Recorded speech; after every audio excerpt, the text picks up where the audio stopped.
Эки имараттан турган 90 орундуу жугуштуу оорулар бөлүмү толугу менен капиталдык оңдоп түзөөдөн өтүүдө. 20 күндөн бери жумушчулар иштеп батыраак калыбына келтирүүгө шашышууда. Азыр 50-60 адам иштеп атат. Көп эскилиги жеткен экен байланыштуу. Азыр иштегенде 1 ай болуп калды. Бир жак тарабы демонтаж бүттү азырчы. Азыр экинчи тарабына өтүп демонтаж кылып атышат. Жакында шпаклевка отделочный иштери башталат. Капиталдык оңдоп түзөөнүн жүрүшү менен имараттын суу түтүктөрү, канализация, жылуулук системасы, эшик терезелери толугу менен жаңыланууда. Курушчулардын иш аракети атайын адистердин көзөмөлүндө жүрүп жатат. Мына демонтаж иштери, жылыткыч системалары, суу түтүкчөлөрү, электрооборудование дегендей негизи почти 100% алмашып бүтөт. Бардык нерселер жаңы немелер коюлат, заманбап немелер. Мына кайнектерди көрүп атасыңар. Алмашкан отоплениелер мынакей бар жоон бүткөн бүгүнкү күндө. Оштогу облустар аралык ооруканасынын жугуштуу оорулар бөлүмүнүн имаратынын курулганына 45 жыл болгон. Ачылган күндөн бери эмгектенип келген дарыгер Ислам Тойтоновдун айтымында, бул аралыкта бир да жолу капиталдык оңдоп түзөөдөн өтпөгөн. Эскилиги жеткен системалар улам бузула берчү. Эми бара-бара жыл өткөн сайын баягы жыгачтары чирип, суулардын турбалары чирип, бара-бара сырыс деп коет экенбиз.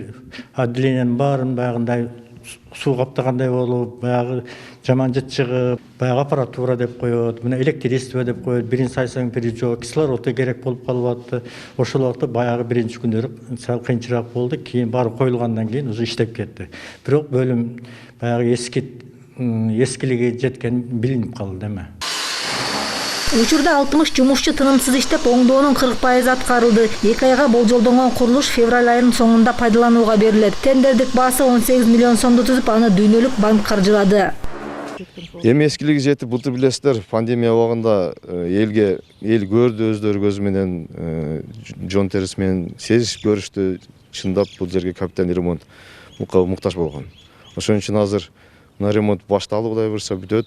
Өзүнүн срогунда эмеси менен, срогу менен кетип атышат. Эми кыргызча айтканда дуалдан башкасы баары тең жаңыланат.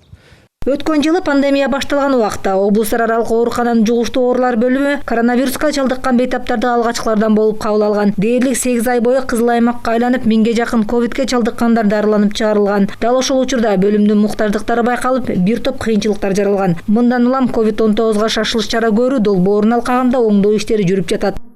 Дүйнөлүк банк менен биздин өкмөтүбүздүн келишиминин негизинде Дүйнөлүк банк каржылаган 18 миллионго азыр бизде ошо эки жугуштуу оорулар бөлүмүндө 990 койкалуу капиталдык ремонт болуп жатат. Генералдык подрядчик тендерден утуп алды, ишин алып барып жатат. 40% жумушу аяктап калды. Биздин дагы бир нече убактыбыз бар. 2 ай жалпы берилген. Ошол 2 айдын ичинде бүтөбүз деп, мына технадзор, ошо генеральный подрядчиктер ошол планга ылайык, коюлган планга ылайык иш алып барылып атат. Эгерде мына 3-чү волна болушу мүмкүн деп даярдык көрүп атабыз. Министрликтен тиешелүү буйрук алдык. Эгерде COVID-19 баягы жаңы чыккан штамдары пайда боло турган болсо, албетте бул дагы красный зонага айланат. Себеп өзүңүздөр да барып көрүп келдиңиздер, именно ошол стандартка ылайык курулган изолятор, өзүнчө кирүү, чыгуу немелери бар, бокс менен бөлүнгөн. Коронавирустун 3-чү толкуну болушу мүмкүн экени айтылууда. Мындан улам ооруканаларды даярдоо, дары-дармек запасын топтоо иштери жүргөнүн билдиришет. Ошто жалпы 2 жугуштуу ооруканасы капиталдык ремонттон өткөрүлсө, жана 100 орундуу жаңы оорукана курулду. Самара Асанбай, Эдил Алиев, ЛТР Ош шаары.